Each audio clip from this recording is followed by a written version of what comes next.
हमें क्या करना है, इसको डिवाइड करना है। और डिवाइड किससे करना है, डिवाइड करना है x प्लस 1 से। कई बार एक स्क्वायर भी आ सकता है, वो मर्जी होगी हमारी।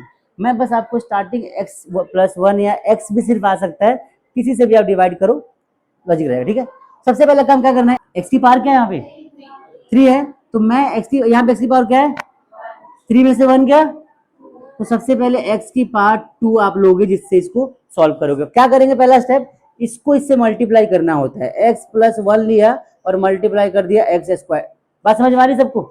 अब देखो x की पावर 2 और x से मल्टीप्लाई करोगे तो x की पावर क्या हो जाएगी 3, x स्क्वायर को 1 से मल्टीप्लाई करो क्या हो जाएगा x स्क्वायर। ये बात समझ में आ गई।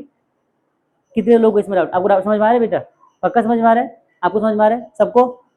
तो ये टर्म अब हम यहाँ लिखेंगे, तो x की पावर 3 हमने यहाँ लिखा, ठीक है, और प्लस में क्या लिखा x स्क्वायर यहाँ पे लिखा। ठीक है भाई, चलो इतना समझ में आ गया, वेल एंड गुड। फिर हम इसको करेंगे क्या सॉल्व, साइन माइनस का और माइनस का यहाँ पे आ जाएगा। क्लियर हो गया सभी को, यस नो, सबको क्लियर है।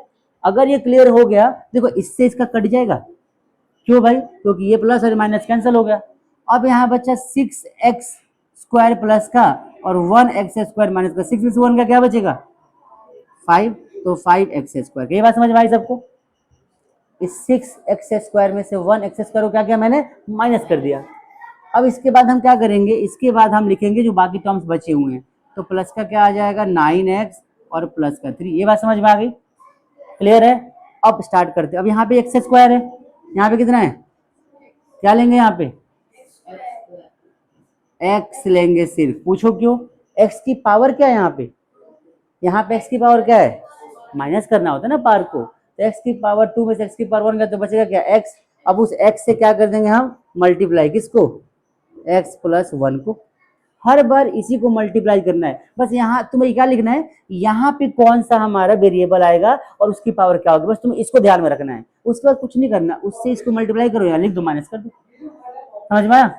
अब क्या लिखेंगे, इस बार आ जाएगा एक्स स्क्वायर प्लस में एक्स, लेकिन लेकिन अब यहाँ 5 भी है, तो हम यहाँ पे 5 भी लेंगे साथ में। आई बात समझ में, क्या लेंगे यहाँ पे साथ में 5, तो मैंने यहाँ पे क्या लिख दिया 5 लिख दिया। आई बात समझ में, जो यहाँ पे कोफिशिएंट है वो भी लिख दो।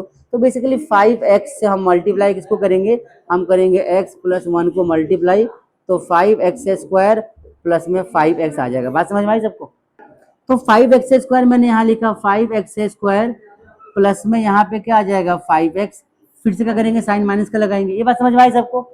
तो ये कैंसिल हो जाएगा पूरा, इससे क्या बचा यहाँ पे 9 में से 5 का क्या बचेगा 4x प्लस में 3। अब यहाँ पे देखो ध्यान से, x की पावर क्या है, x की पावर क्या है इक्वल आ गया ना। अब x वाला कोफिशिएंट, अब x नहीं लेंगे हम, क्या लेंगे सिर्फ 4 से मल्टीप्लाई कर दो इसको, क्योंकि बेटा पावर सेम हो गया ना, सेम पावर तक करना होता है हमें, तो क्या पावर कट हो जाएगी ना पूरी पूरी, इसलिए नहीं लेंगे। तो क्या करेंगे 4 से मल्टीप्लाई करेंगे तो क्या हो जाएगा 4x प्लस में 4 लिख दो यहाँ पे, 4x प्लस में 4 साइन कर दो माइनस का, ये पूरा कट जाएगा। अब 4 में 3 का क्या बचेगा 1 माइनस का, आ गया सॉल्व। क्लियर होगा सबको।